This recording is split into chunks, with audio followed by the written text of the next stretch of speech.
वही किसानों को मोदी सरकार की बड़ी सौगात, 14 फसलों की एमएसपी में बढ़ोतरी। धान की एमएसपी बढ़ाकर 2300 रुपए की गई, रागी की एमएसपी बढ़ाकर 4290 रुपए की गई, उड़द की एमएसपी 7400 रुपए की गई।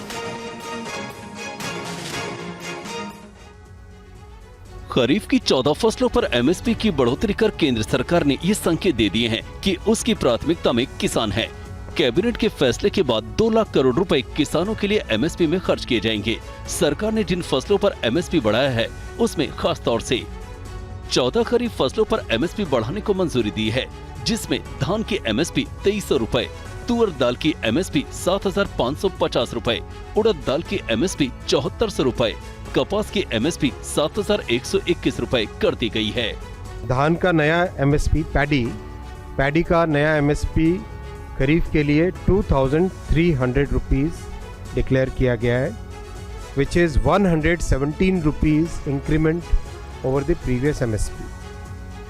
आप इसको 2300 को अगर आप कॉन्टेक्स्ट में देखना चाहोगे, दैट इज़ अगर 2013-14 का जो प्राइस था, दैट प्राइस वाज 1310 रुपीज़, 1310।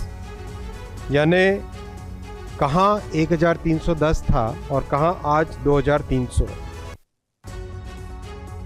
और इंफ्रास्ट्रक्चर के क्षेत्र में भी मोदी सरकार ने बड़े निर्णय लिए हैं। देखिए वो कौन से 4 प्रोजेक्ट्स हैं जिस पर मोदी सरकार ने मुहर लगा दी है।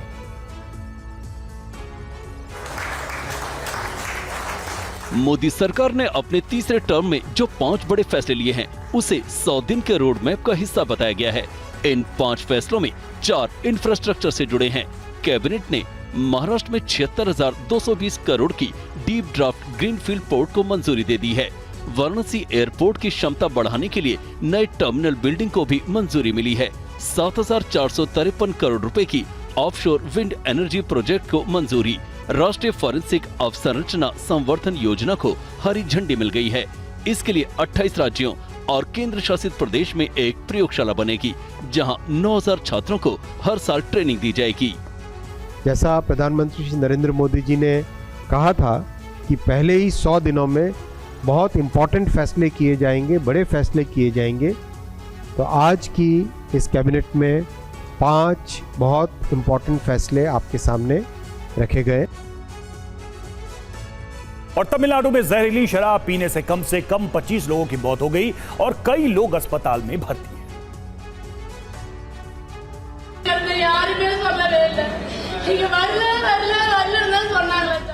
तस्वीरें तमिलनाडु के कल्लाकुरुची की हैं, जहां अवैध शराब पीने से 25 लोगों की मौत हो गई, जबकि कई लोगों का अस्पताल में इलाज जारी है। अस्पताल में भर्ती लोगों के परिजनों का रो रो कर बुरा हाल है। इस मामले में 49 वर्षीय अवैध शराब विक्रेता के कन्नुकुटी को गिरफ्तार कर लिया गया है और उसके पास से जब्त की गई करीब 200 लीटर अवैध शराब की जांच में सामने आया है कि उसमें घातक मेथनॉल मौजूद था। वहीं कल्लाकुरुची के डीएम ने अस्पताल जाकर इलाज करा रहे लोगों से मुलाकात की। मुख्यमंत्री एम.के. स्टालिन ने मौतों पर दुख जताया और सोशल मीडिया पर पोस्ट कर कहा कि कल्लाकुरुची में मिलावटी शराब पीने वाले लोगों की मौत की खबर सुनकर मैं स्तब्ध और दुखी हूँ। इस मामले में शामिल लोगों को गिरफ्तार कर लिया गया है। इसे रोकने में विफल रहने वाले अधिकारियों के खिलाफ भी कार्रवाई की गई है। अगर जनता ऐसे अपराधों में शामिल लोगों के बारे में जानकारी देती है तो तत्काल कार्रवाई की जाएगी। और कल महाराष्ट्र की राजनीति के लिए बड़ा दिन था। कल शिवसेना का 58वां स्थापना दिवस मनाया गया। एकनाथ शिंदे और उद्धव ठाकरे दोनों ही गुटों ने शिवसेना का अलग अलग स्थापना दिवस मनाया और एक दूसरे पर हमला किया। एकनाथ शिंदे की अगुवाई वाली शिवसेना ने मुंबई के वर्ली NSCI डोम में स्थापना दिवस मनाया। इस मौके पर एकनाथ शिंदे ने पार्टी नेताओं और कार्यकर्ताओं को संबोधित करते हुए कहा कि शिवसेना का मतदाता हमारे साथ है, हम पर भरोसा रखा, इसलिए सभी को दिल से धन्यवाद। मैं उनके सामने नतमस्तक हूँ। एकनाथ शिंदे ने उद्धव ठाकरे पर तंज कसा और कहा कि कांग्रेस के पास गिरवी रखी शिवसेना को बचाने के लिए हमने बगावत की थी। लोकसभा चुनाव में मोहर लग गई है कि हमारा फैसला उचित था वहीं मुंबई के षणमुखानंद हॉल में शिवसेना यूबीटी की तरफ से पार्टी नेताओं और कार्यकर्ताओं को संजय राउत और उद्धव ठाकरे ने संबोधित किया। इस मौके पर संजय राउत ने कहा, उद्धव ठाकरे देश की राजनीति के हीरो हैं। आज का दिन ऐतिहासिक है, बाला साहब ठाकरे के स्मरण का दिन है। वहीं उद्धव ठाकरे ने कहा कि लोकसभा चुनाव में मिली जीत का श्रेय जनता को दिया।